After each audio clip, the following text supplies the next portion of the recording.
All right, everybody, welcome back to Atlanta Sports Unlimited. This is Birds and the Buckets. I'm Rashad Milligan, joined here by Malik Brown. Malik, how you doing? Doing good, man. Doing good.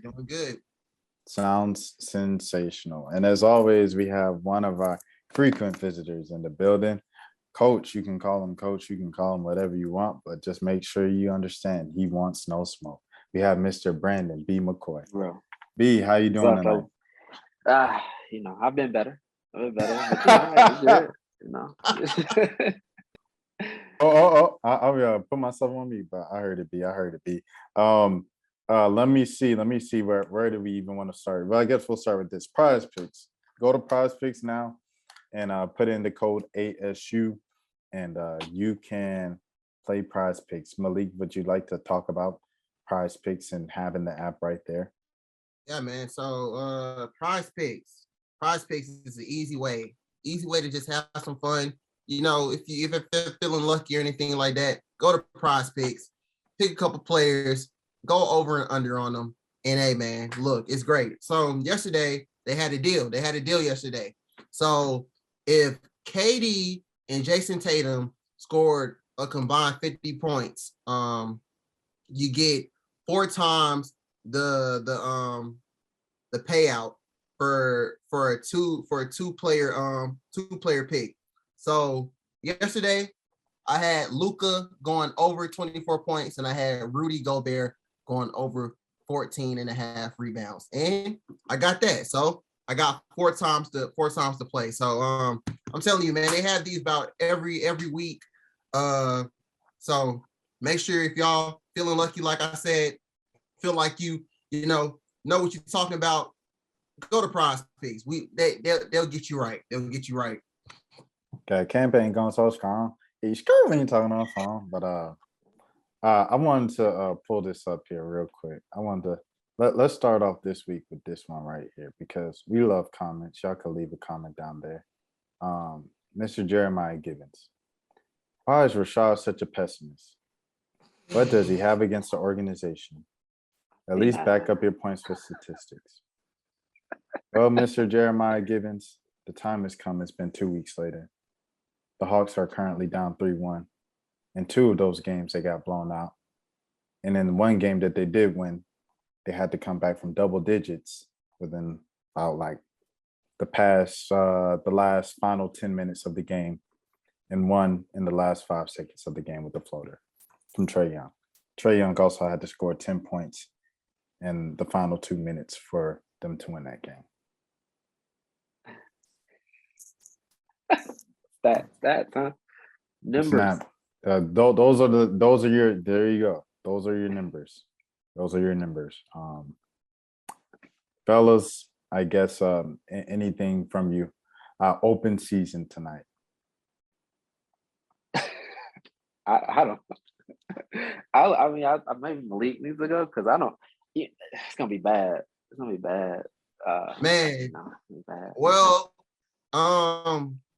I guess an interesting stat is Kevin Knox has outscored Trey Young in 2 games. I think that's very impressive. Kevin Knox got that thing on him, but I tell you, he did it in game 1, he did it in tonight, and he did it in OKC, where he just makes every 3 he takes in the 2 minutes that they give him. And you kind of think it's like, Nate, if he keeps doing it, like I know, like you plan to stick to a tight rotation for the postseason, but maybe this kid can help you. Yeah, I think at this point, man, I mean, you going into a winner gone home situation. I think you try anything you can at this point. So I honestly would not be surprised if I saw Kevin Knox, but I also know who Nate McMillan is. So we probably won't see Kevin Knox at all. For me, just being serious though, like the Hawks, they didn't come out with any type of like the energy that they had on Friday. It was just like they just used up literally everything they had on Friday and just came on here for Sunday and was like, man, we don't got nothing. Like we out of gas. We don't got nothing. You think with Clint coming back, that would have gave them an upgrade in the interior. I mean, for like maybe the first 5 minutes, you can see his presence was felt, but after that, it was just like back to the first 3 games. Yin So Yang. Yin Yang, what's the turning point tonight? Yin Yin Yang, come on. Yin Yang, anything. From the window to the wall. Gotta stop doing that, man. Was on the bench. doing He was that. nodding his head. Taylor Rooks was on the sideline with Quavo. They nodding their head. They laughing. They smiling. You saw Rayford Young post a video of his view from the court side. And he said, oh, man, nothing like Atlanta. After that timeout, that's when Miami went on their run. They tied the game, took the lead, and there was not another timeout after that. Just have the dogs out there. Why can't we just have the dogs with the frisbee? Why The dog was a frisbee. And it was like that last season in the playoffs. Every time someone did a performance during the timeout, they lost at home every single time. Even the game where Trey shot the lights out, they lost that game too. So I thought they turned it around because they won game 3 after Queen Naja sang the national anthem, and the two folks, the young Regulus, whatever the name is of the group, when they performed during the timeout. I thought they turned things around with in-game performances, not throwing them off. But I definitely think Yin Yang screaming from the window to the wall for 3 minutes during the timeout. I definitely think that was the turning point. I mean, okay, so let's just get to it. Are we going to address the elephant in the room? Are we going to address number 11? Well, that's another thing. Defensively, all right, so it's 2 things for me. First of all, is obviously, like everybody said, the timeout, blah blah blah. Everybody said it. You heard it before. If you haven't heard it, if you're new to Birds in the Buckets, if you didn't watch the Hawks game 4, Miami went on a huge run. Nate McMillan did call a timeout. Chuck called it out. The whole Hawks Twitter called it out, blah, blah, blah. We heard that a billion times tonight. That was one thing. Another thing, ball went out, obviously, on PJ Tucker when he hit it down on Trey on a drive, and they called it Miami ball. They played the replay 3 times before the refs gave the ball to Miami to inbound the ball. 3 times they played it in the arena. The whole arena saw it, 18,000 plus. Ooh. Nate McMillan, you got this thing called a challenge. It's a different day in the NBA. It's 2022. It is the playoffs. If you don't win in the playoffs, you go home and your season is over. Nate McMillan didn't do anything. The ref handed off the ball to the Miami Heat. Miami Heat inbounded the ball after they played the replay, not once, not twice, not 3 times, but yes, 3 times. They played the thing 3 times and nothing happened. Not one challenge. And then, so you go on defense, all right? And here we go, Mr. Number 11, like Brandon was getting to. He's been doing the same thing for 4 years. So if you watch every Hawks game, it's nothing new. But when you just stand on defense, I tell you, and it's not even just your man, right? It's not even just your man that it affects. When you stand on defense and you get beat by your man and he swings the ball and they swing the ball, someone's going to end up open. And then you get an open 3. And why? It's not because of the person who was guarding the person who said open 3. It's because that person had to rotate onto someone else because you got beat. Because you just standing on defense, hoping they miss, and you standing to the side to get the outlet, waiting to get the outlet on whoever gets the rebound. It's something you've done every single defensive possession of your 4-year career. This is the playoffs. If you lose, you go home and the season is over. You're down 2-1 in the series. If you lose this game, you're down 3-1. You're probably going to lose game 5 in Miami. You have no chance. It's a 1 versus 8 seed. You can't make mistakes. This was your one chance, and you didn't care. You're giving away possessions. That's loser's mentality. That's the exact same thing I said last episode. And that's the exact same thing I said 2 episodes before. We had Josh come on, Josh Boateng, salute, the New York Knicks fan. He came on. He said, what happened this season? I said they had a loser's mentality this regular season. They thought it'd be handed to them. They played down to their competition, and they lost a lot of games. Now they had to find their way in the play-in, climb into the playoffs, and now they're facing the 1 seed, and they're getting smacked because, once again, they have a loser's mentality, and they give up plays. You only get so many possessions in the NBA game. It's 48 minutes. So why are you giving up possession after possession after possession? PJ Tucker, Top of the key. I didn't even know PJ Tucker made. I just thought he made corner threes. I just thought he made corner threes. Punch dudes on defense and wear cool shoes walking out, and he get on league fits. That's all I thought. I didn't even know the Joker made top of the key threes. PJ Tucker making top of the key threes. Gabe Vincent making threes. Max Strus making threes. Max Strus, Gabe Vincent. All due respect to Heat culture, them jokers shouldn't be making that many threes in the playoffs, man. That when you got DeLon Wright and DeAndre Hunter, and y'all told me that those dudes were the dudes and they only in for defense or blah, blah, blah. Them two wings don't need to be making no threes like they making threes, man. But it all comes back to your leader on the team. You lead by example. So when one just stands like a statue on the floor and acts like he, try to make it seem like he act like he cares when he doesn't care, tries to go one screen, he's done. One screen, he pushes against the screen, stops, and then just stands and just waits. Someone else has to rotate and run and chase their tail to make up for number 11, right? And someone just ends up open if you just make one more pass. That's all they did. That's literally how the run happened. So it starts with, like you said, number 11. 6 assists, 6 turnovers. Earlier in the series, I believe he had 10 turnovers in one game. What's going on, man? But B, I'm gonna hand the ball off to you. I'm sorry. No, I mean, you said it all. My thing with Trey, and I've been one of those people that I don't really care about his defense as much as a lot of people do, simply because you're giving me 28 and 10 on the other end. As long as you're giving me 28 and 10 on the other end, you can be a mailbox. I don't care what you are. You can be a cone. I don't care what you are on defense, because you're going to give me 28 and 10. The problem is that you're not always going to give me 28 and 10. And basically, what the Heat are doing is saying, you're not going to give me 28 and 10.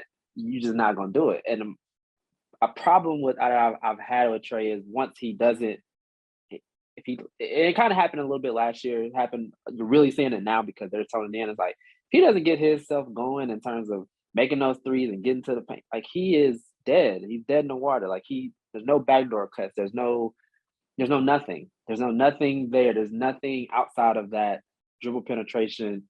And they're just cutting that off. They're just saying, you're not getting into the paint. We don't care if who's over there. And nobody in terms of DeAndre, Kevin, Bogey, none of them are showing up. Bogey did towards the end of the game they won when he started making those threes. They have to have someone that can consistently hit the three to open this up for Trey. If they don't, they're going to live with it. They're literally living with that corner three, and nobody can take advantage of it. And when you have that, number 11 is useless. He's useless out there right now because, A, he's not doing – I mean, he's bringing out a defender, but we can't even play 4-on-4 good enough to do it. So it's just a weird – the way they have this team built is very weird. And I've always told people, I always argue with Reggie because Reggie's like, we don't need Donovan Mitchell. Or we don't need it. Yes, you do. You could have used this CJ McCollum. And I'm telling you why. And this is what people get kind of confused. They're like, well, they don't play defense either. But they're a bucket. Basketball is buckets. Basketball is moose with. Speaking of, Donovan Mitchell gave Jalen Brunson 40. I mean, Jalen Brunson gave Donovan Mitchell 40 in the playoffs. But what I always tell people is that if I have Trey and I have Donovan, and I always tell people this in terms of let's think here, okay? If I know on the other end, I got KD and Kyrie, who's going to potentially give me 30, those guys like Matt Strus and PJ Tucker, Gabe Vincent, them boys ain't shooting like that because it's a different feel. If I know on the other end, I got Kevin Huerter, who's, he all right, or, the Bogey who has his games. He's very, very inconsistent. You have DeAndre who's there. Trey, we know you locked up right now. So now I can free shoot. I don't have to think. I think I seen Gabe Vincent do a step back with Trey in his grill and knock it down because he's playing so loose. They can play loose. But if I got CJ McCollum coming in, knocking down shots, keeping me in it, sometimes you just need that bucket to get you back in it. And we can't seem to get that. We can't seem to get that. We letting Jimmy Butler go for 36. That's the big problem that I have, is that we're not doing anything to contain Jimmy Butler. I just don't understand it. I'm not a big, bash on the coach guy, and it may be because I'm a coach by trade, but it's one of those things I'm just like, is Nate bad? Yes. Did we already know that? Yes. Did all the things that people are panning about is what the other guy did. The other guy played the young guys. He wasn't scared to take those chances and those risks. That's why about Skylar Mays, because he threw him out there for 3 or 4 games and just said, hey, go for it. We'll see what happens. But now you got this guy who's what everybody wanted, the homie Nate, that's like my favorite picture now, because like, this is what y'all wanted. And he's not going to be creative on offense, where you had even though people said last year, oh, y'all have a middle school pick and roll offense. No, it was actually a very spread them out, get them into a spot. I don't know what we're doing now. I have no clue offensively what we are. We don't have an identity. I feel like if you have a team that we have with John, Clint can run the floor, you should be pushing the ball at every opportunity. But instead, we're walking the ball up with our 6-foot point guard. I'll give him 6'1" point guard. I don't want to do a Skip Bayless and call him 6 foot, but I mean, he's 6'1", 6'2". Get him in space. Get him to his ability and let him do his thing. You got your shooters, but this walking the ball up the court, and you can't turn it on now. Like, I heard the commentators like, they should be pushing the pace. Can't do that now. It's too late. Can't wait till game 80, 90 to say, hey, we're going to start pushing the pace. This doesn't work like that. You're accustomed to doing certain things. So I thought they had a puncher's chance once Clint was out. I kind of figured it would be maybe 6 for the Heat. But, once John came back with his kind of like, bless his heart, he's trying, but he's at 50, 60%. And 50% of a John Collins ain't all that great. That's just keeping it a buck. He just think that he got to be on, he ain't Steph, where Steph can be 75% and still be better than there, but most players in the league, like John can't do that. So, they have a lot of work to do. I mean, I can see them doing some Hawks mess around and win, and they come back and lose. I can see that. That's just that's just there. I mean, I want to say if Trey is a superstar, like we say he is, we beat the table about how he was not second team all NBA. You got to get a game. He has to win a game, and that game 3 where he hit the floor. He didn't win that. That wasn't in his game. He hit the game winner. He came through, but he didn't win that game. Jimmy Butler has won 2 games for the Heat by himself, basically, because nobody else for the Heat was really doing that. I looked at Matt Strus, and he was like, 4 for 14, and for whatever reason, I thought he was like 10 for 12 or something. Like, I thought, but he really wasn't that good. None of them shooting wise was that good, but every time they needed a bucket, they went to their guy, and there was nothing you could do. So we got to get to that point. I don't know, this is just not looking good for Trey. I understand that other people like KD and Kyrie are struggling, but he's still trying to establish himself. Them guys are already them guys, and we know, we're still complaining about him being 3rd team or 2nd team, all NBA. You're talking about top 15 players. You can't give me 8 and 5, 9. You can't give me that. You just can't. I mean, you can't do that. You have to assert your will some kind of way. And I think half of his shots, I know we're gonna say his ankle, but he ain't did nothing the last 3 games. It made me think that his ankle was just a big deal. He can't turn the corner. Even when he was healthy, he's not able to turn the corner against PJ Tucker. Again, they're playing outstanding defense. Their scheme is beautiful against him, but he has to be able to find a way. And he hasn't been able to do that. That's what Chuck said tonight. Chuck was like, because that's exactly what Ernie said. He was like, well, Miami's just playing amazing defense. And Chuck responded, well, you can't call yourself a great player if a team can slow you down. He said, I never averaged 20 in a playoff series. So because you should be able, again, I'm not saying that he should be out here averaging 30, but he shouldn't have 2 single-digit scoring games. And he was number 4 in scoring this year, 5 right around in there. Total points scored. We went crazy about that, and then he gets in the first round, and they literally took that all away. And then what Trey has always been good at, which is disappointing to me, is that anytime he had those games where he would only score 8, 10, he would always have 12 assists, 15 assists. He is totally been taken out of this game. And in order to be a superstar, you have to assert your will in some kind of way. Obviously, you can't do it on defense. That's fine. Whatever. Obviously, right now, he can't do it in scoring because he's throwing up logo shots everything. That's like literally his only offense. So now you have to be a playmaker. Be the playmaker, Trey. Hawks fans have beat the drum saying he's just this great passer. His passing is his best attribute. Okay, so why are we not?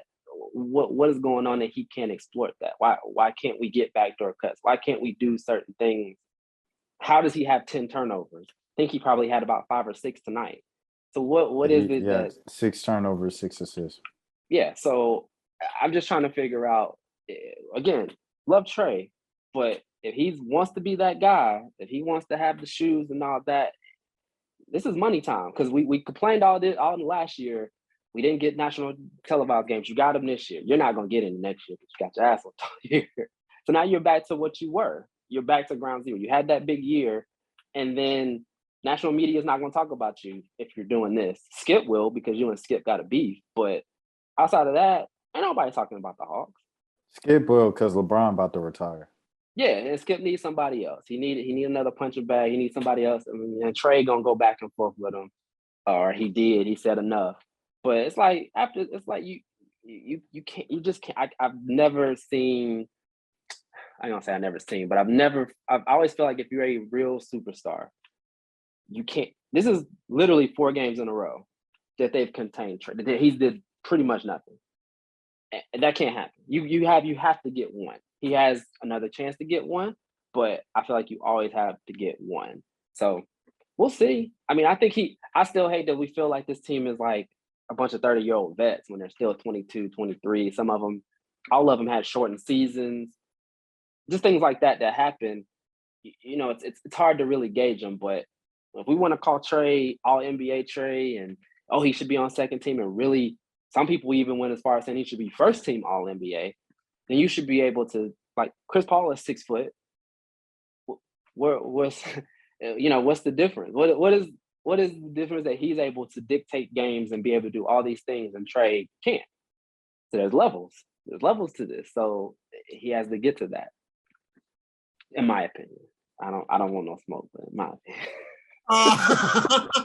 Yeah, I mean it's crazy because before coming into this series, like I really wasn't confident in them like winning. I mean, but I had always said like you can like if you got Trey Young, you can always, anything's possible. And I was like, bruh, he can get you a game. Like he's Trey Young, you feel me? Like I remember last year against it was the Celtics in Brooklyn first round. And Jason basically won them a game because he had like 50 or something like that. I was like, bro, like when you're a star, I mean, you might be down bad, but at one point in one game, you're going to go off. And Trey has not got that one game yet, and I don't think he's gonna get it. Like I have to give major credit to what Miami's doing. Like, I mean, they're gonna, of course, we've known all season the Hawks are hunting for mismatches. It doesn't seem like there's a mismatch for like every time a pick. Okay, well, Jimmy about to get on you. Another pick. Well, Bam finna get on you. It's like it's crazy. Like, so I got to give credit to Miami, but I mean, everybody else, like, I mean, they even tried bogey on the baseline 2 possessions in a row. They're playing everybody the same. Like, it's really just not Trey. Like, everybody's getting the same treatment. And if Trey not beating it, nobody else gonna beat it. It's that simple. And I mean, you can see it in the box score. Like, DeAndre Hunter went off for 24, but he had the worst plus minus in the game. So I mean, you didn't get nothing from Harder. You didn't get nothing from Gallinari. Got his minutes cut because he's useless in the series. Bogey 1 for 6. Bogey is the reason why they had a chance in game 2 and game 3. I mean, Capella's hurt. Collins, we already know what's going on. Like, where can you get the offense from? It's bad, man. If we can't go to Bellanoshes. And here's the thing. I actually think that you could. I mean, again, this is, me coming out of my coach's side. I think you can get Gallo more minutes. I think they kind of panic. It's situations you have to know when to get him in and when to get him out. What hurt him I think one of the games is that Miami went small, and they went Jimmy at the 4. And you had, obviously at that point, you really didn't have much. I don't know what was going on in that game. I don't know if I don't know why Nate decided to leave Gallo in at that point. But that was their like comeback. But really, Gallo is like your only mismatch that you can exploit. Like you can get a Tyler Hero or Max Strus or Duncan Robinson or who Gabe Vincent. You can get those guys on him off your screen. So they're going to switch everything. Basically, they're going to switch everything, and they're going to basically clog the lane and say, kick it out to one of these shooters. We're good enough and we're quick enough to get out there and contest. And if they can make them, we're going to shake your hand. And they're not making them. You know, and that's really the biggest base on it. And they none of them, nobody can create. DeAndre, poor bless his heart, every time he puts the ball on the floor, it seems like he loses it. Like, you don't have that extra guy, and that's why I said a CJ or a Donovan or whoever, they have to open that up. You can't leave a Donovan Mitchell over there. You can't leave a CJ. Why does people think Steph has been so good? You can't leave Klay Thompson. Like, you can't. It doesn't. So anything, Jordan Poole now. So as long as you have another guy that can shoot, even if it's Wiggins, Harrison Barnes. I was about to say Andrew Wiggins, Kevin Durant. But yeah, you just put certain guys around Draymond him. a couple of years ago. Draymond, that's what I'm saying. It's like you don't necessarily need nobody. Like, you just need somebody that's gonna hit shots. And Herter, and they're just so inconsistent that I'll bet on them missing and having a bad game before I bet on a bogey 29 game. I'll bet on a 10 to 12 because I can live with that, because I'm going to stop Trey. I'm going to stop him. He's not going to give me his regular 28. So I already know if I'm not going to, Dre, like I said, he's it's like he's playing okay, but okay is not going to get it done with what he's having to deal with. Because now Bogey, Herter, they're off the hook. Gallo, from another four spacer, if he's not hitting his shots, he's out of there. Now who else you go to? On that bench, who's on the market for you this offseason?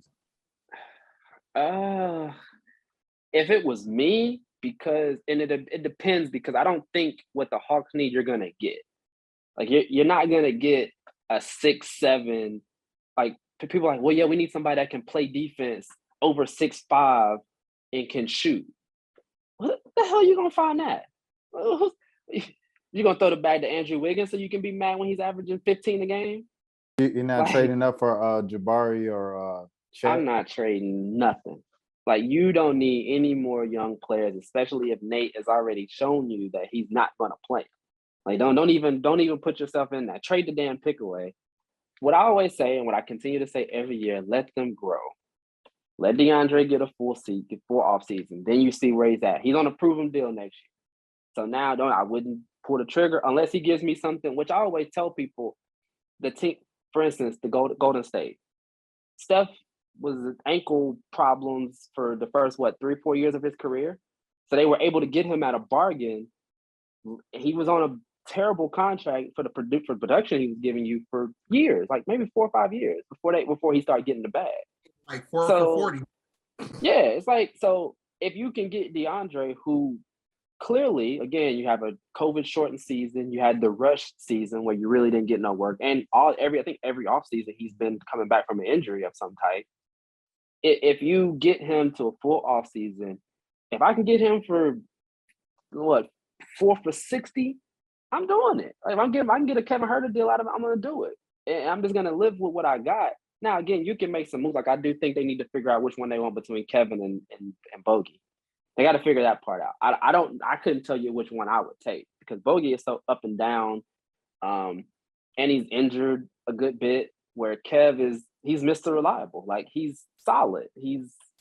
I don't expect much out of Kevin. I expect 12 points, 3 rebounds, 3 assists. That's it. That's all. So if it's me, because I feel like you can get more value for Bogey, I'm going to go ahead. I'm going to shop Bogey and see what I can get. Bogey, and I don't think that Okongwu was ready. I don't think I've never thought that. I know we got all hype and they had all the memes and stuff about him putting Giannis and Embiid, and it ain't gonna be like that all the time. People know now. People know, and they right at your head, and it's so. I don't think they can do anything. I wouldn't run it back per se, but I would like to see Bogey and Gallo probably get dealt. You're probably going to lose the line, which is going to hurt. So you better hope, which again, all these Hawks fans have been going crazy. You're going to get your wish. You're going to get your wish with Sharif, but you better hope that he's what y'all think he is, which I don't think he is. I love Coop. Been watching him. I've been watching him for a long time. He's tough. Yeah. You've been watching him since AOT days. You coach. Yeah, I mean, I coached against him in middle school, so I've seen him. And the problem is that can he play defense? We're gonna have the same problem we have with Trey. We're gonna have the same problem. So you take Trey out, you put Sharif in, you're gonna have the same thing, same problem. You're gonna have to try to find ways to hide him. Poor kid, maybe 5. He may be 5'11", 6 foot for real. Yeah, no. He's not. No, Trey is that joker. Trey good 6'1". I say Trey 6'1", 6'2". Yeah, and a lot of people say, no, Trey 6 foot. I'm like, bro, what Trey y'all be standing next to? That joker I stood next to Trey. I thought he was about 6'1", 6'2". Trey is pretty tall. But I mean, compared to normal people. Yeah. Coop is as small as he looks on TV.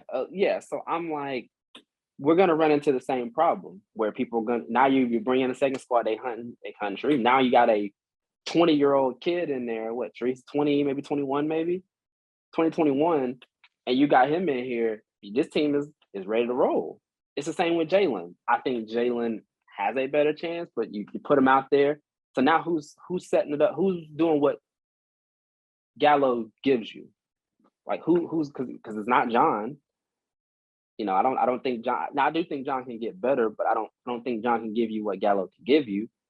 So it's like you got all these pieces, but they have to grow. They have to grow. And if you don't allow them to grow because you're so hype about your Eastern Conference Finals run, then you're gonna be where you are. Me personally, I would have let Cam just sit here. What was that? Keep John? Absolutely. Because you're not going to find that. You're not going to find I don't care what people say about John. Is he a number 2? No, he is not. That's fine. You don't necessarily need him to be that. But I do think he is a very, very, I always say he's the Draymond of our team, but with different skill sets where, Draymond is the super, super defender, but John does everything very, very well. You're not going to find too many 6'10" guys that does a lot of stuff very, very well. You're just not going to find that. So I wouldn't. Is he going to be probably your best? If you're going big game hunting, you're going to have to get rid of him. But I wouldn't. I would because I just don't know where do you feel that you think Jalen can fill that role? Because I don't think so. I don't think he can fill that role that John fills. He ain't taking. So I don't know. I know people think that Jalen is all that because of what he's doing at College Park or what he did in College Park, but I mean, my little brother was putting in some work at College Park. He's certainly not in the NBA. So I'm just saying, it's like it's different. It's levels, and I want the kids to do good, but you got to give them time. Every 20-year-old don't come in the league like putting in work. That's very, very. That's actually very, very like unrealistic. Like it's even unrealistic to ask Trey to do what he's been doing. It's unrealistic to ask DeAndre to be a 20-point game scorer in his 3rd year when he's been hurt for half of it. It's just unrealistic, some of the stuff that we're asking, and it's because of that run. You went on that run, now everybody thinks that this person should be this. Clint is what Clint is what he is. He's always been that. It wasn't any different in the beginning of the year. He was just hurt. He wasn't in shape. He got in shape. Now he's become the Clint. Oh yeah, we definitely need to keep Clint now. Like I think Reggie was calling him like a Swiss Kwame Brown or something like that. And if we had a thumbs down, I would have thumbs down every time I seen him say that. Like I thought Twitter was bringing the thumbs down, but I really wanted to bring that because I need to put some thumbs down on people. But it's just we're asking a lot of 22, 23-year-olds. Like we just are, and it like KD was the outer. LeBron was the outer, where it's like you have a 21-year-old who's going to lead their team to the finals. Like who else was an outer? B at that age.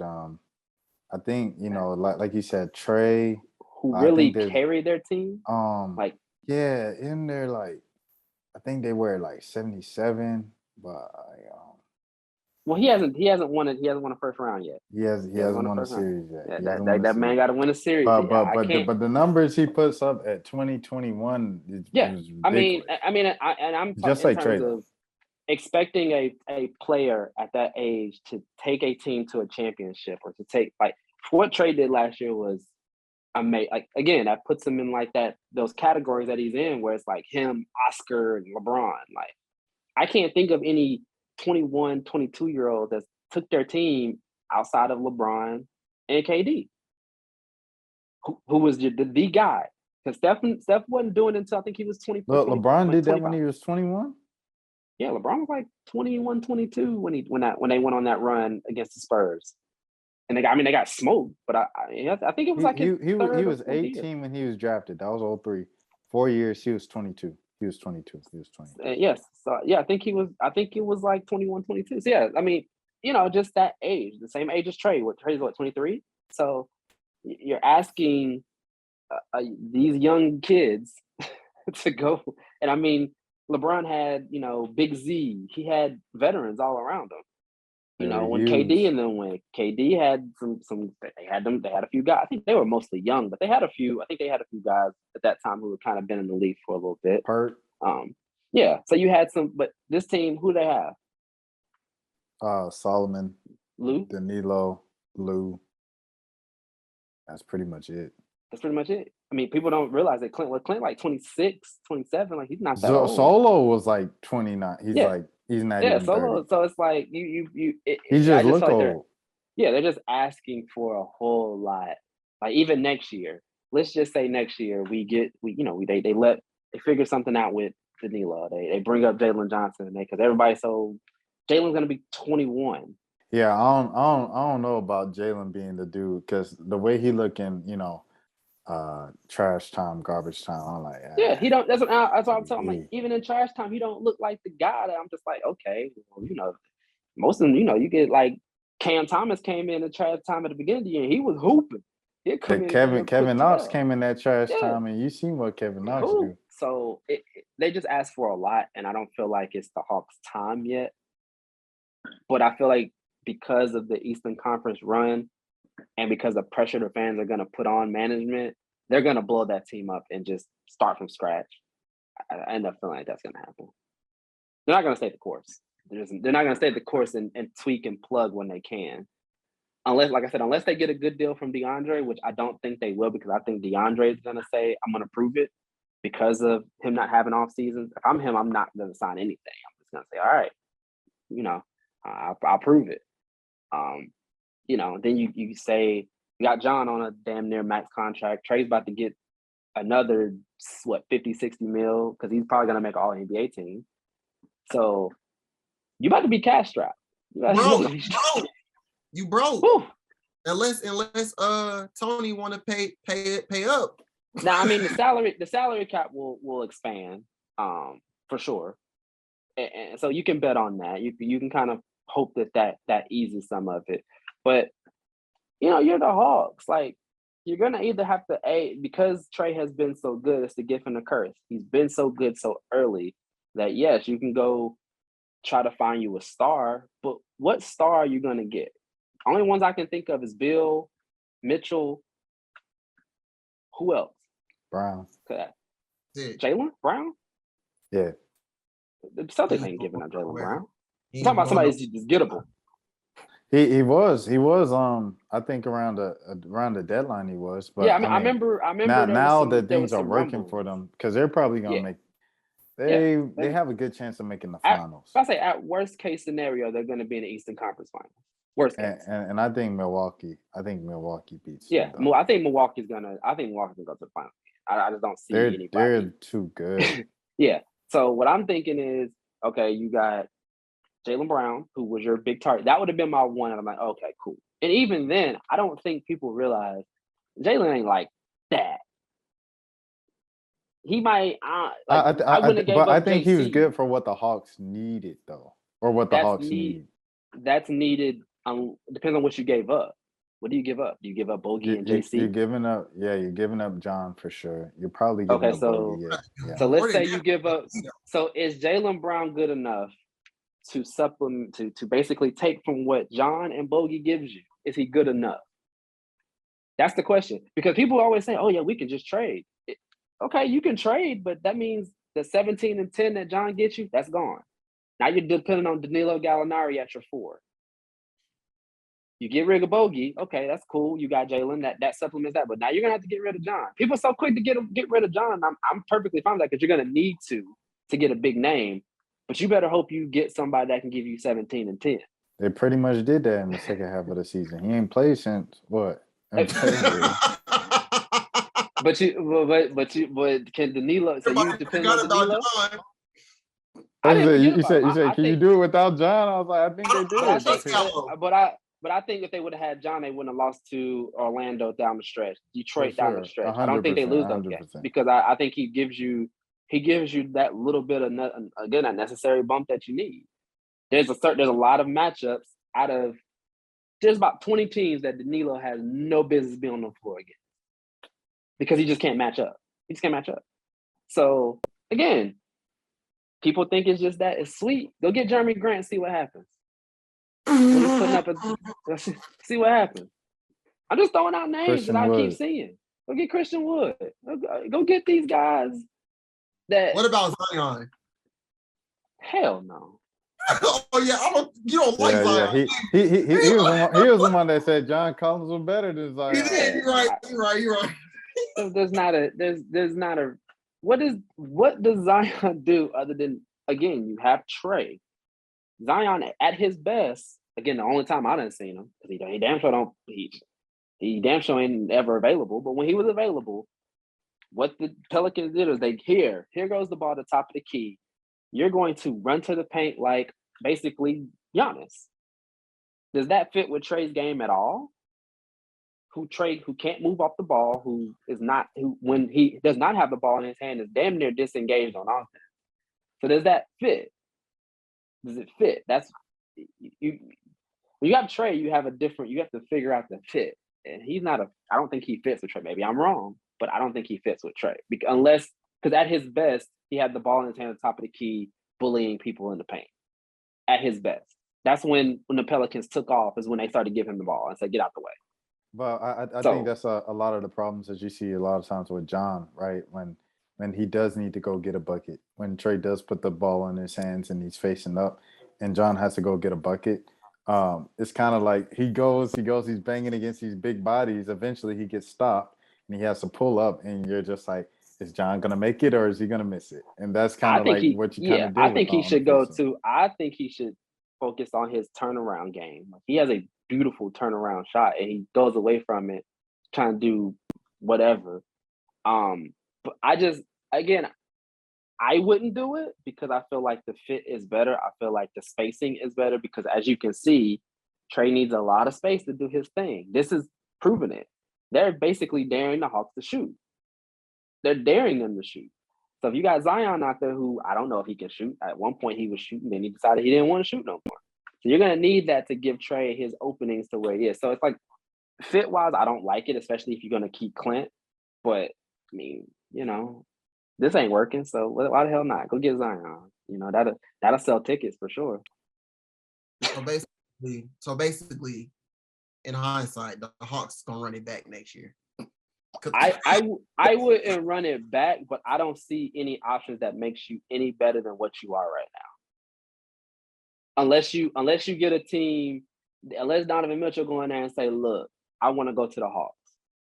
Or unless Jaylen Brown or unless one of these guys go and say, I want to go to the Hawks to where they can keep a John Collins, they can keep a Clint, they can keep a Kamwu. If they can go and say, look, we're going to give you Kevin Huerter, Jalen Johnson, and we're going to give you some draft picks, you're going to call it a day. Unless you can do that, where do you get better at? Because if you get rid of JC, unless you get a big that can guard the perimeter, do the things John can do, you have Gallo. Or then you have, everybody was, going crazy. DeAndre's a 4. He's a 4. He can't rebound. So Where do you go? He got his first rebound today in the whole series. Yeah, so I that's what I always question fans. I'm like, it's fun to put things in the trade machine, but when you think about it, how does that really help us? How does it help us to go get Jaylen Brown for giving up 2 of our bigger pieces? How does it help us to go get a Bradley Beal, which I don't want Bill. I mean, he would be cool to have because they would score 50,000 points a game between him and Trey because there's no way you can guard both of them.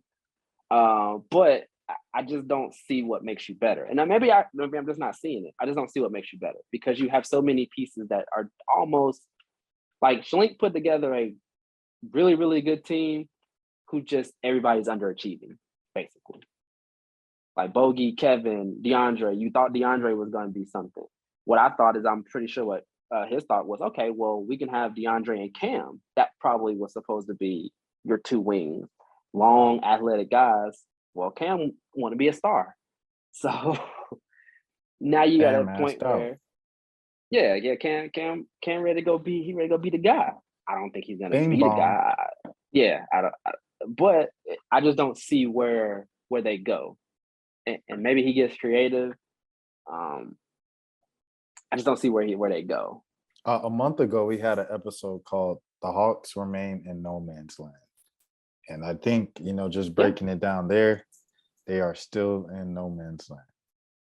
They just have to hope that DeAndre gets better. I mean, I think I heard Chuck say it. I didn't watch as much, but I think he he says that every time the Hawks play on TNT. It's like they unfortunately they are hoping that their 4th pick of the draft becomes the 4th pick of the draft. He becomes the highest picked player on the team right now. You have to hope that he becomes that, and if not, then you kind of have to start over almost. You still have Trey, but you kind of have to start over at that point. And is Trey willing to go through that? Or the Warriors worked out because Jordan Poole stepped up. Yeah. But they've always had somebody. And of course, like I said, you got lucky with the Steph thing. If Steph was as good as Trey was, you would have had to figure out contracts. They didn't have to figure that out until like down the road. Like they were good. Then once they figured it out, it was like, oh shit, we're about to win championships. Like we'll play that luxury tax. That's cool. We got the team around. But now you have to give Trey $200 million, and now you have to figure out what's around him. And you already are bullish on, or kind of on your power forward who you just gave a bag to. Clint is, it's coming. You're gonna have to figure out what's going on with him and Okongwu. Like Okongwu's not gonna be a backup his whole career. You drafted him what, 3rd, 4th, 5th, 6th, somewhere around in there. 6. So you got a lot of, again, that's the bad part about drafting good, which is why I kept saying trade the damn pick, trade them. You hit on John, you hit on Trey, you hit on Kev. Why continue to do this? Go find veterans. Get off some of those picks, because now you have all these young guys that are going to want the bag. Like you had DeAndre and Cam. At some point, you was going to have to choose more than likely. Why? Why put yourself in that predicament? Why not just go ahead and get you a Kelly Oubre? Don't nobody care about Kelly Oubre. You either take the $6 million, or we go find you. We find somebody else. Should have kept Oubre. That's what I'm saying. It's like these. There are players that they drafted. Schlink is drafting really well. I will give him Devontae Graham. You have all these guys that, again, you don't know hindsight, and again, everything is situational. Like, who knows if Kelly Oubre, like, we wouldn't have waited for Kelly Oubre to become a solid role player. Like, he'd have been out of here. Like, he'd have been out of here. Devontae Graham, he would have been out of here. He wasn't even in the league for like a year or two before he went over and went crazy with the Hornets. So was he like a back? Like, he didn't even play. It was his 2nd year, I think he went off. He just went crazy. Yeah. So it's like you can't predict those things, but you've kind of painted yourself in a corner. And I don't know how you get out of that corner without breaking it back down. Again, unless somebody just comes out, which I think your best case would probably be, at this point, your best case would be Donovan Mitchell. I think that's your best, unless he come out and say, trade my dog, we the Adidas guys, we want to team up. that's it. Like you have to get a James Harden situation to where, like he just said, hey, I want to go here. So y'all figure it out. Y'all figure it out. I don't care which way. But at that point, you also have to be in that contract year where they know they can walk. Like these things you have to kind of be hope that happens. And I don't think it's gonna happen. I don't know. So do you? So is there a better chance of Trey requesting the trade than them getting the second star? At this point, I think yeah.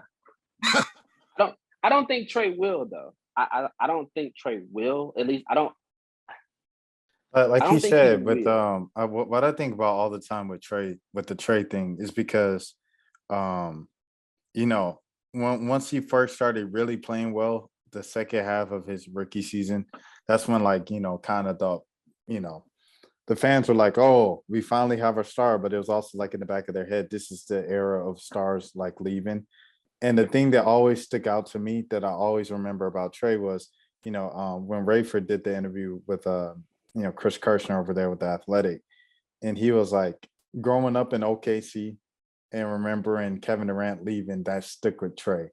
And he never wanted to do that to the team he was drafted with and became like the face of the franchise and stuff because of how he felt as a kid when Kevin Durant left OKC. So Yep. think just for that, he's not gonna leave. Yeah, I don't think he'll leave. I think it'll be one of those things like his Dame, where he's gonna tough it out as long as he can until everybody's like, all right, bro, like, all right, like poor Dame, like just leave, bro. Like that's what like, and that's what I think it's gonna get like that with Trey. Well, we're gonna keep kicking the can and trying to figure something out. And I don't think again, I always feel like we're similar to that Portland situation, where it's like Portland had to hang on to Dame and CJ, and you kind of figure out what you can do. Put pieces here, put pieces there. You have Nurkic, try to throw a piece here. And you try to do these things because ain't nobody coming to Portland. Ain't nobody coming to Atlanta. It just is what it is. Like I think we kind of over like I said, Donovan Mitchell. I feel like I heard they're good friends and all that stuff. I can't think of anybody else. Like I think I've seen like I know Wiggins' deal is coming up, but what does he move the pendulum any? No, like you still have to depend on hope DeAndre does his thing. So it's like everybody you get. I personally think you should try for Watson. Who's that? Watson. Yeah. Throw the bag, the whole city, throw it all in for Deshaun Watson and see what you can get, man. I think that's pretty much like what can go wrong. I don't know, somewhere in this thing, I think Trey Young gets traded to Indiana. I think that's how this all ends. I'm telling you, it's gonna end up like that. I'll give Trey another because there once was a number 2 who was beloved by Atlanta for a few years. And once, like right now, because of what Trey did last year, like I was thinking about this earlier. Think about if Joe Johnson had 8, well, he did. Hell, he did. And we remember how that went, 8 points, 8, 5 assists. Like we remember, like he got killed, and Orlando. Which probably led to him saying, "Hey, I'm up out of there." He said, what did he say? He said they were booing. He don't care about fans. And then they said, what did you were getting booed pretty loud. We don't care if they show up or not. We're all about the guys in this locker room. Yeah, that was the beginning of the end. That was the beginning of the end. And I don't think Trey is that stupid, but I mean, it's gonna get to a point where people I don't know, man. He said the regular season was boring. That was the dumbest thing. Then he said the thing about Miami. He said, well, they're gonna come out with a lot of energy because they got swept in this building last year. He talks spicy, but it's usually about the other team. I don't think he's ever said anything about the fans yet, because the fans love him. Man, love him. Oh no, he's not saying anything about the fans. You're right. Yeah, You're right. Yeah. He loves them. And Joe didn't have a signature shoe and all the stuff that he has. Joe didn't have. And the Hawks, the fans weren't as good except for outside of that Boston series. Oh yeah, that Boston series, they were crazy. The fans, it's different. The air is different in the city. But I think it's because of Trey. Like I think Trey is really he's everything that you could possibly want. It's just, again, I don't know where you go. You obviously have to keep Trey. But then what? Like where? You would keep saying, "Oh, he needs a second star."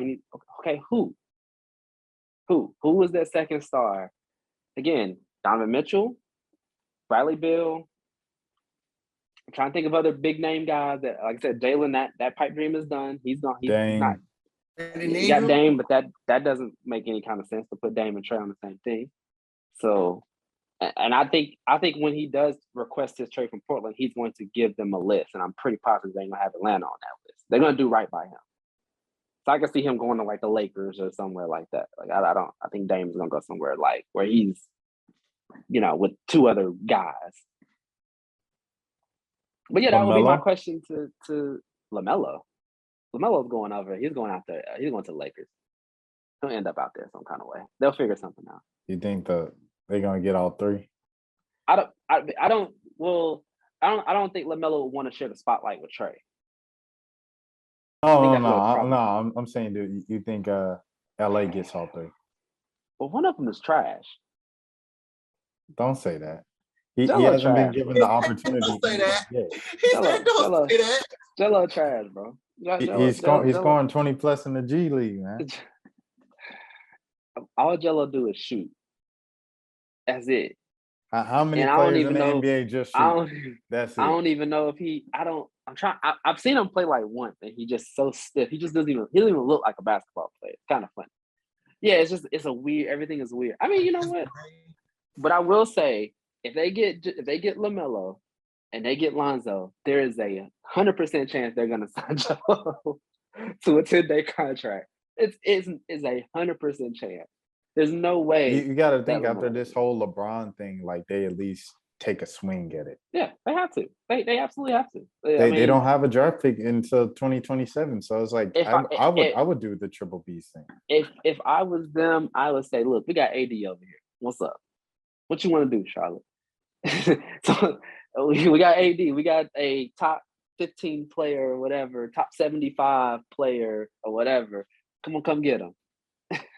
And make the deal. Like, because once LeBron gone, it's over with. They don't have to start over. So you might as well go ahead and just grab LaMelo at 21 and build from there. But who I'm just a regular guy. So Halliburton. I was banging the Halliburton drum, but I think he's gonna be loyal to the Pacers now. I think he's gonna be stuck up. I think they're gonna try to build around him for a few years. I was banging that drum. I was like, that it just makes so much sense. So much sense. And they went and got a Conwu, which I like Conwu, but I think he did say he didn't want to be in Atlanta. Where does Fox go? De'Aaron Fox? I think he's gonna be stuck in purgatory out there. I don't see where he's gonna. Like, I don't see a fit for him anywhere outside of maybe. I mean, everybody else is pretty strapped. Like I would figure that he would have before they got CJ to the Pelicans. Like I think who was Detroit's point guard? Cade was running point guard this year. Now I don't know if they're gonna take him off the ball, try that, but I know he was running a point this year. I got one, but I don't know if he's tradable. What about Shy? Would he work well with Trey? I actually think I didn't even think of Shy because he's in Oklahoma City of all places. But yeah, that would actually be a good. I don't know who they could give to Oklahoma City to make that work because of how Oklahoma City is. Like right now, I think they're committed to the young guys they have and to see if he can work around those young guys, like the Josh Giddey guy. They got a few other like young guys that they want to work with. I think they're going to get a top 3 or 4 pick this year. I'm pretty sure. Depending on draft lottery or whatever. But that would be best case. That would actually be best case scenario. I don't think he's that great of a defender, but I don't. Obviously, he's in Oklahoma City. Who the hell watches them? Like, who's gonna take time out to watch them? I ain't watching them. I'm really trying hard to think. I guess Pascal. Oh yeah, he's not going anywhere. I'm just trying to think of all the all-star caliber guys. It seemed like everybody happy. That's what I'm saying. I mean, everybody's gotten to a place where they cool. So it's kind of like, you kind of hope that there was going to be that rift in Celtic land. I thought that would have been their best case scenario that you picked up a Jaylen Brown. Or, like I said, I keep throwing Mitchell out there because that seems like he's going to be a little pissed off if they lose. I don't think they can run that back in Utah. I just don't think they can. Does Mitchell want to play number 2 to Trey?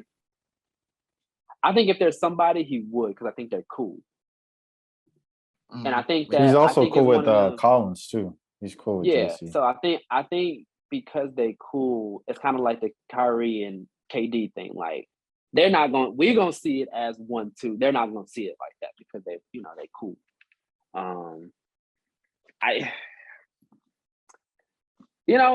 There's a guy that I thought that they might be able to get. I don't think they'll be able to get him.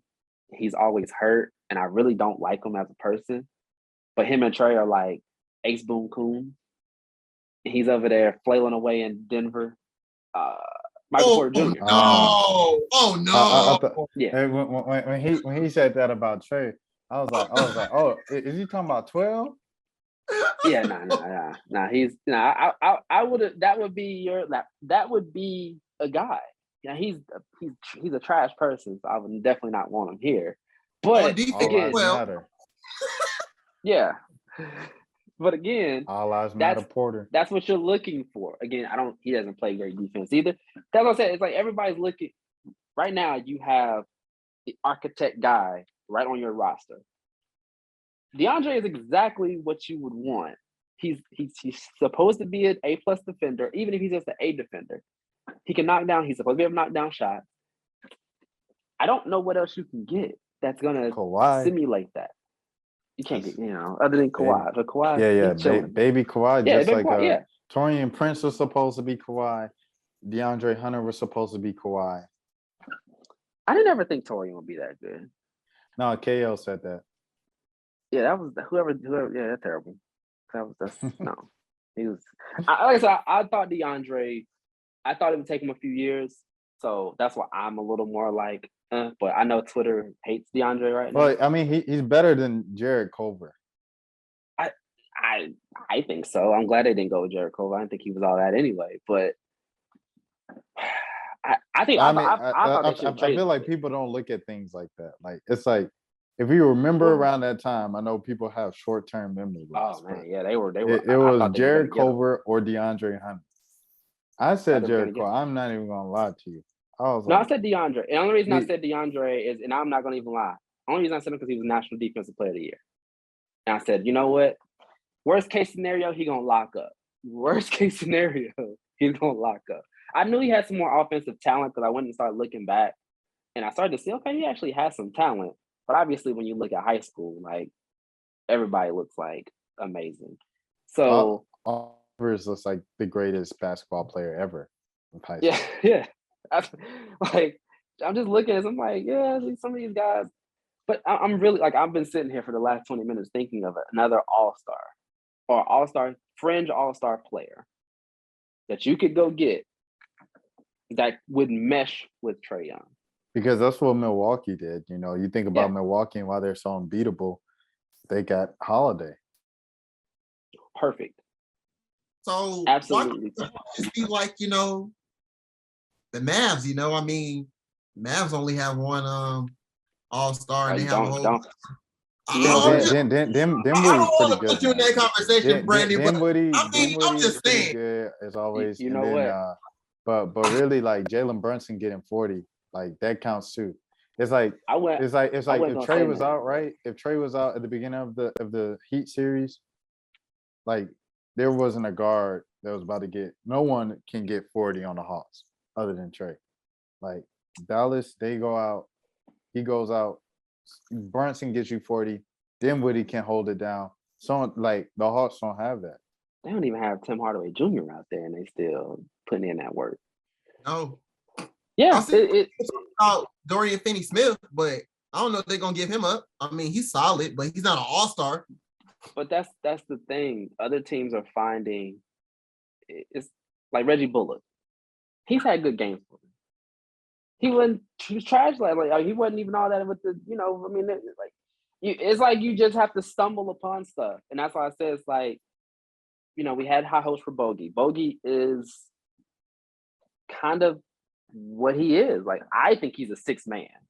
I don't think he wants to be that, but I think he's a sixth man. I think he's a good sixth man off the bench that can get you some buckets. Then you just say you got Kevin. Kevin is just so inconsistent and so all over the place that it's like Kevin can have a 20-point game and then he can go 3 games and he's like 3 points, 1 for 6 shooting, and he's not a great defender. He's an average defender. And with Trey, you can't be an average defender. You kind of need to be an above average defender and possibly even have a great defender over there. I think DeAndre has the potential of being a great defender. I think I was talking about it on Twitter, but I just feel like he needs to get the reputation, and the Hawks themselves need to get the reputation of being more of a tough team. Like, I'll watch Mikal Bridges, who I feel like if DeAndre can be what Mikal Bridges is, we're good. We're good. A very, very good defense, defensive player of the year candidate. And you don't even have to be that good. Just be in that first, the second, third team defensive player, our defense. Give me that kind of defense, which I think he can. He gets called for so many touch fouls, so much. Like, he never gets the benefit of the doubt. And you don't see that from other, like Jimmy Butler, Kawhi, like all these guys are able to kind of put hands, body up, and for whatever reason, DeAndre can't do that. And I say it all the time, like, what is he supposed to do? What else can DeAndre do? But I think it's that Hawks have that soft label, like, they ain't built like that. So we're gonna go ahead and call this foul. Like, it's just different. Like, we see the way that Heat play. Like, we see the way that Heat play. And they don't get those fouls. They don't get those calls. Like, Bam, he plays physical. PJ Tucker plays physical, and he doesn't get called for many fouls. Like, these guys play physical. It's not because it's the Heat culture and they just know how. No, the refs just see them as that, this is how they play. They're a tough team. So, of course, they're going to be a little more physical. It's those little things that in the NBA, it's like that's little things you have to take into account. Like, hell, if we played like the Heat play, like John Collins, bless his heart, he can't put his hands on nobody. Akonwu, he's in foul trouble damn near every game. So it's like, until you get that reputation of being a little bit more of a tougher team to where the refs are like, that's just how they play, so you just have to deal with it, then you're never going to be able to really get good defenders out there. Because in order to think about all the good defenders, Marcus Smart, who else got Kawhi, like they play a little like handsy, they play real physical. They like it's the defensive player of the year is one of the biggest floppers in the damn league. So that's what I'm saying. It's like Kyle Lowry. People think he's a great defender. Well, he's a fucking nuisance. Like he's a pest. Like these guys are like. So it's like these things that I don't know how you break that stigma. Yeah, Pat. Pat Bev. Hey, Pat Bev been backing it up. Pat Bev been backing it up. Now he didn't had Ja. Hey, I like Ja. Oof. Well, that's what I was saying. I wanted to say that at the beginning of the episode when we talking about strange stuff. I was like, Ja's doing the same thing over there in the West. Yeah, and as I'm saying, it's hard this year because usually you don't get the stars like KD. You got almost 4 or 5 stars who are doing nothing right now, like in the series. So it's hard to fault Trey, but at the same time, this would be his time to take his name to another level. Well, Josh struggling. Trey is over here putting up 20, 25, and 10. Now that debate is not a debate anymore because of what he did last year. So it's not a debate. So it's like every time, because I know that's what when I seen them Hawks fans go crazy about Ja possibly, I don't even know if they named the All NBA team yet, but possibly being over Trey, like they were just, he didn't even play a lot of games and blah, blah, blah. I'm like, we're not going to sit here and act like Ja wasn't that guy. But Trey is better than Ja, though. Yeah, Trey in himself is better than Ja. But like I always say, no NBA award is an individual award. I don't care what they say. It's not. Like, if you want to get player unless you're LeBron. Unless you're LeBron. Yeah, unless you're LeBron. Like, once you establish yourself, it becomes an individual award. Like, once you went, like, for instance, Kyrie. Let's just keep it a band.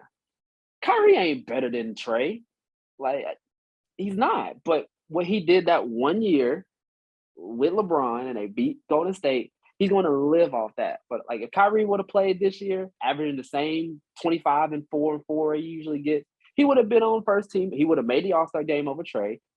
He would have probably been the first team, second team over Trey, which would have knocked Trey out. Like these, you have to get there. And Trey ain't. That's what happened last season. Yeah, Trey hasn't did it. So that's why I was really disappointed this year, because I felt like if they would have hit the ground running, they just had an Eastern Conference run. Everybody was like, well, national media was crazy about the Hawks last year when they were. Now you come back, you start off the season terribly. You get hit with COVID. Now you've been out. Now don't nobody care about you no more. You get on national TV, you get smoked every time. Like don't nobody care no more. So now when you're sitting in the 9th seed, of course they're gonna talk about Ja, who's 55 and 18 or whatever they were. Like, of course they're gonna talk about number 77, who's 4th in the Western Conference. Of course they're gonna talk about those guys. So that's why I think I get a little with Hawks Twitter. With Hawks Twitter is just weird now, but we're not gonna get into that.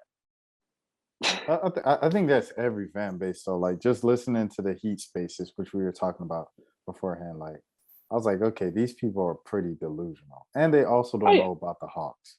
Like, but nobody knows about. Nobody knows about. Right. But it was funny because it was like they said it was so much. They was like, you guys just don't have this. You guys didn't, and like they were like, and you guys keep talking about last year. That was once. I was like, actually, they won 2 series last year, including the number 1 seed, and they were about to beat Milwaukee, and Trey didn't step on the ref's foot, and like and they're like, any franchise has never done that before. Then it's like they went to the Eastern Conference Final like 2 years before that. Like I don't know. There's a lot of things that people just don't know and don't care to know. Yeah, but the problem with the Hawks as a franchise in itself is 2015 when they went to the Eastern Conference.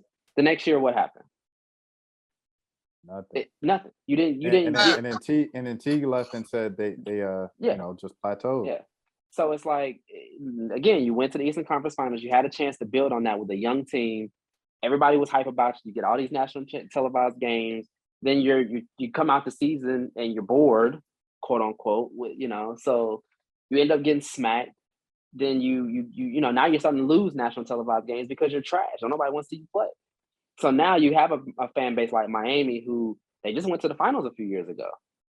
Now they won't tell you they got swept last year, but they've had that sustainability where you had D-Wade, LeBron years. They got lucky with that, getting that blessing, but they've had that sustainability. So it's like you go from that. You have a few dormant years. You come back with Jimmy Butler. You go back to the finals. So it's like I don't know how Miami got that fan base. I'm not gonna lie to you. Well, from LeBron. Like they've always had that fan base, like for as long as I can remember. And I think because even back in the day when they had Alonzo Mourning and Tim Hardaway, they were still a really good team. Like they've had like some low years, but for the most part, they've always been a tough team. So I get it. But with the Hawks, who's gonna respect the 9th seed? Realistically, they shouldn't have been in the playoffs. You're gonna make the playoffs this year, so it's like. These things that you have to keep a sustainability. Even if they would have been the 4th, 5th seed, people would have still respected them a lot more than what they do now. And he has to get to that point. If he wants the national respect, if they want the national respect, I don't think he really cares. I know I've seen Ray say a few things, and I've seen them kind of hint at the not getting all of that. But I'm like, you gotta do the work. Like this series, they about to kill him for this. They're about to kill him. Like if he don't come out and go absolutely crazy in Game 5, they're gonna kill him, and deservedly so. I mean, you got to be, if you want to be that guy, you got to be that guy. It's crazy because I don't think Hawks fans are going to kill him. I think they're gonna go for Nate first because I feel like that's where it's been forever this whole season. Like Trey does not get any slack I've never seen anybody. Yeah, I think like 2 nights this season. People got on Trey in the spaces. Like, I think that's it. 2 nights. Maybe 2 Trey nights. Was that Bulls game where he took that shot or something? Like, he lost in that game, but yeah. Gallo was hooping the whole night.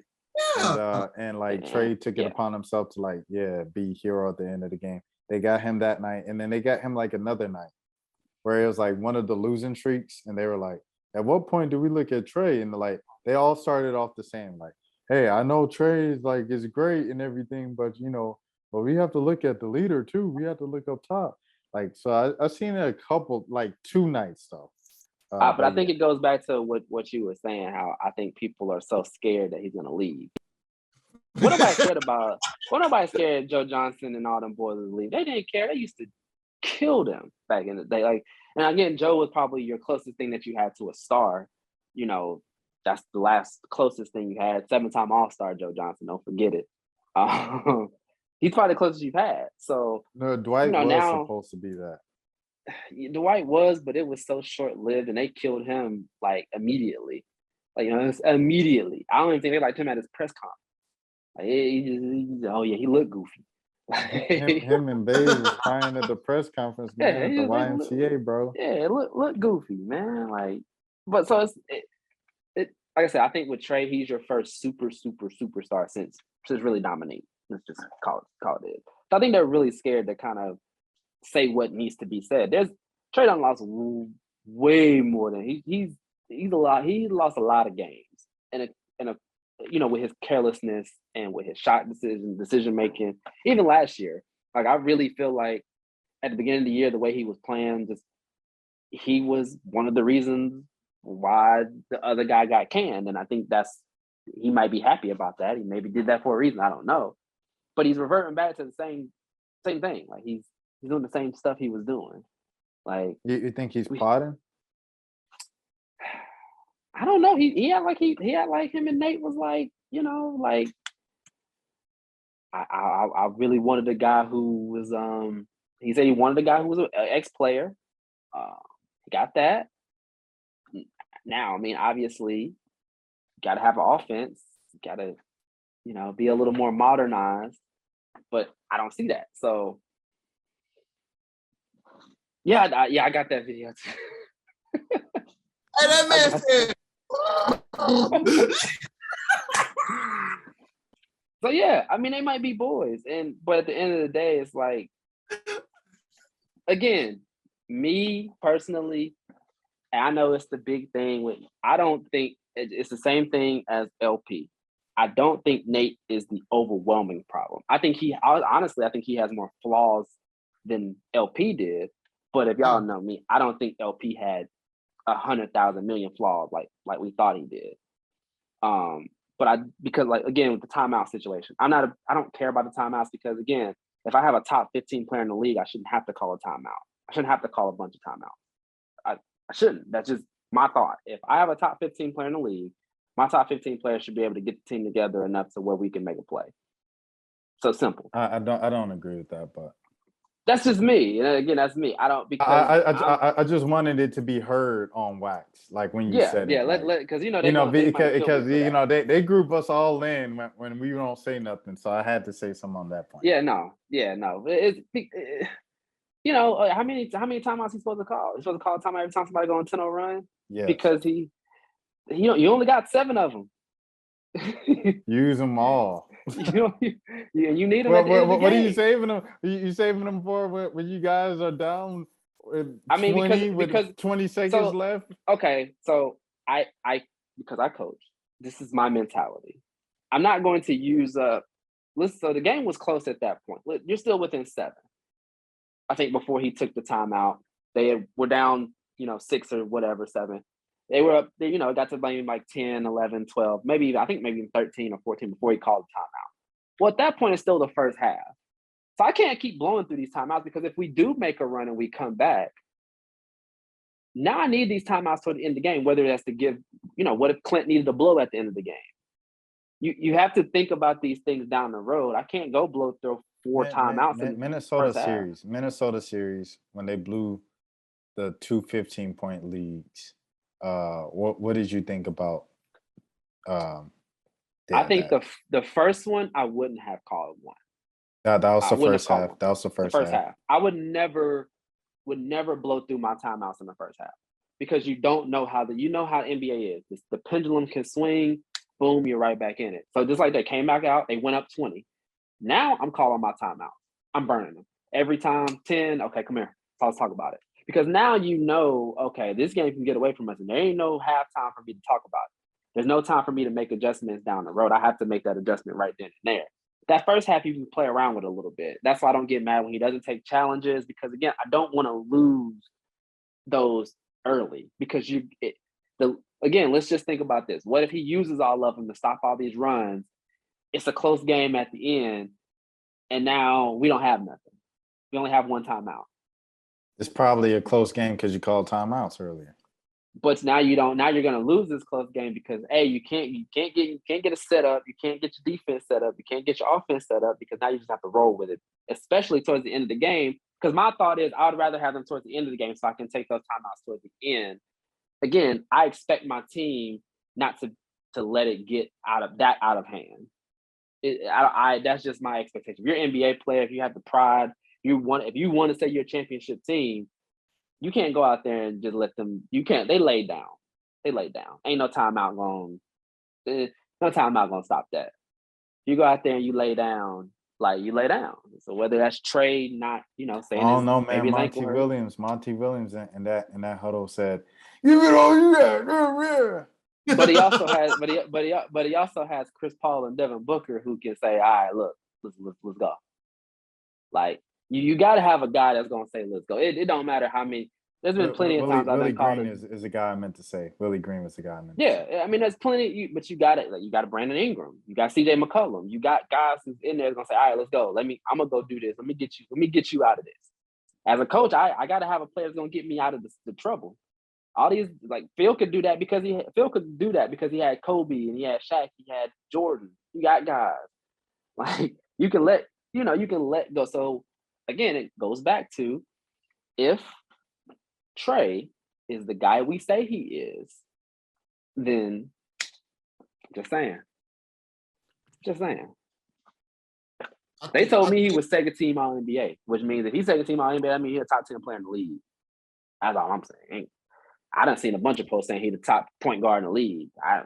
He not better than Steph. He not better. That's what they said. Like when Steph hit that 50 on him and then flexed on him after the foul, I was like, all right, bro, like, y'all need to calm down with that talk. But let him grow into that. I think he's the best point guard in the East, and I think he is. Yes. I think you can argue top 10 player. I've always kind of looked at him as a top 10 player, but like you said, like this series, it can't fully be ignored. But I think you can argue he's a top 10 player. Better than Jimmy Butler? Okay. Yeah. Yeah, hell yeah. We got Jimmy Butler out here looking like he's just that guy. I don't like that. I thought the Hawks had to stop, bro. I thought Dre was going, Dre. Nah. Dre's not even doing nothing. Jimmy ain't that guy like this. They just not doing nothing. They're literally, what I feel like he's trying to do, but he's doing a terrible job, Nate, is he's trying to say, we're going to let Jimmy beat us. That's the only thing I can think of, because there's no way Jimmy should be scoring 36-45 on you in a series. There's no way. And it's crazy because you look at the other, you expect, Bam, Tyler. They ain't even, like, honestly, they haven't done anything all series yet. I'm waiting for them to pop up. I'm ready. I ain't gonna lie. Bam on that Julius Randle. He on that, Yeah, I told y'all about Julius Randle last year. Let y'all trick him, man. Y'all let Bam trick y'all, man. He ain't like that. Man. I'm just, you gotta keep calling spade a spade, man. He ain't like that. I don't care. You save all that defensive stats, save all that plus minus. He ain't like that. He ain't like that. Like, he's not. I'm sorry. Hey, say you don't want no smoke. I don't want no. I know that Heat fans might give me. I don't want no smoke. If any Heat fans see this, I don't. He ain't like that. Heat. There was a group of Heat fans in like a section tonight, like wearing all white, like it was Miami. They said, "Let's go Heat." I was like, "Oh, this is bad." Yeah, I knew that was coming. When I went to the Heat game earlier this year and they beat the hell out of us, they started that, and I said, "Here we go."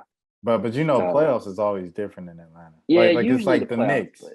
Like the Knicks is really always bad, and then the playoffs happened, and it was so loud it kind of drained it out. Well, that's because we was good. Yeah, they were winning. We didn't get smoked. That was a beat. That was a beating.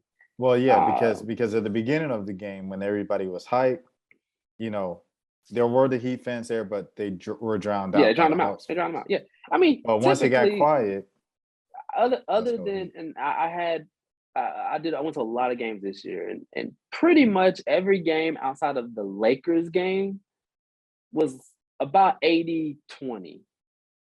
Like, and pretty you much. know why? And like you said, Yeah, the Lakers is always different, but Trey has definitely changed that whole. because it's like when we grew up, or I guess just all of our lives post Dominique. Oh yeah. Atlanta they love basketball. They love the NBA. They don't love the Hawks. Why? Because they don't even have teams. Like I remember I had folks who their favorite player was Carmelo Anthony. He played for the Denver Nuggets. Don't nobody root for no Denver Nuggets. Yeah. But everybody like Carmelo. Just like they Melo. like Kobe. They like LeBron. They like Tracy McGrady. They like Allen Iverson. They love Allen Iverson. Jordan. They love those guys. Kobe and Shaq. They love those guys. Like, these folks didn't you saw that when LeBron went to Miami and then he went back to Cleveland and then people started just admitting flat out, oh no, I'm not a Heat fan. I'm just a LeBron fan. I'm not a Laker fan. I'm just a LeBron fan. That's all Atlanta is. They just like players. So when Atlanta finally got a player that people liked, that's when you started seeing, like you said, more Hawks fans than away. And this was the first year I went to, I probably went up to over 20 games. And I mean, I was very surprised. Even the Golden State game, which I was surprised. I mean, it was overwhelmingly Hawks fans there, which is different than it has been since Steph has been there. So, I mean, they got the right, they're on the right track. Which is why you get Zion. I mean, go ahead. Why not? Why not? Go for it. All right. You're already losing in the first round anyway, so you might as well go ahead. do it with the alley-oop off the glass. Yeah, do it with the alley-oop off the glass. But Malik, you have anything else? Because we're almost at midnight here at recording time. I'm good. It's great. I had fun. All right, B. Well, we appreciate it. Like we said, near midnight on a work night. So everybody, so please don't give me no smoke. Right. Shout out your socials if you so please. Okay. No, it's at B McCoy. Give the burner. Just give him the burner. Yeah, I don't have a burner yet. I gotta think about it. But right, so is that B McCoy 20? But I don't want no smoke. So if you do decide to at me, I'm probably not gonna respond. Just to let you know that right now. All right, we good. That's just know I'm not gonna respond. That's me. See that right? I don't want no smoke. Zero. And you see who the player of the game was? It was Harry. No smoke.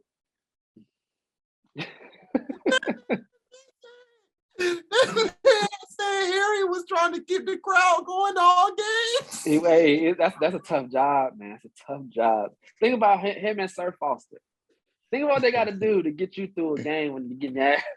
No, it was really the new dude that they have, who just he's literally there just to hype up the crowd. Oh yeah, because Tigger can't get hype like that. But that's exactly what the media guy next to me was telling me. He's like, they got 3 people trying to do one man job. Yeah, they had to get Tigger. They got to get Tigger out of there. That's the problem right now. That's the problem. That's it. That's the problem. Steve Coonan, if you're listening. Yeah, drop the politics, drop the business, man. Yeah. Tigger got to go, man. Tigger got to go. Ryan, it ain't the same. Get RC in there, man. But Malik, what you got? Y'all know where to find me as always, _Malik ATL, Twitter and Instagram. Subscribe to Atlanta Sports Unlimited. And salute Renee Montgomery. Salute to the Dream. It's dream season since the Hawks season's about to end. Ryan Howard had a great first showing, 14 points. Really good shooting. I think she's like plus 23 as well in the preseason game today. Niles Hillman didn't get many minutes, but Ryan Howard, #1 pick. It's looking like Atlanta might have a new star on their hands. Until next time, you guys take care of yourselves.